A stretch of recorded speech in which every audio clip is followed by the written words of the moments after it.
এই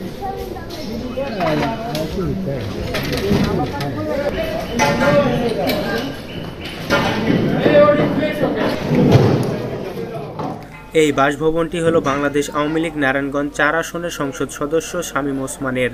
৫ আগস্ট ছাত্র জনতার আন্দোলনের চাপে শেখ হাসিনা দেশ থেকে পালিয়ে যাওয়ার পর শামীম ওসমানের বাসভবনের দেওয়ালগুলো ছাড়া আর কিছুই অবশিষ্ট নেই এবং ৫ আগস্টের পর শামীম ওসমানের আর কোনো দেখা মেলেনি।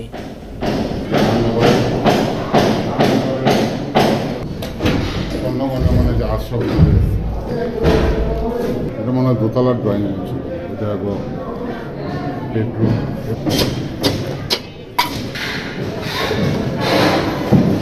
এই রুমের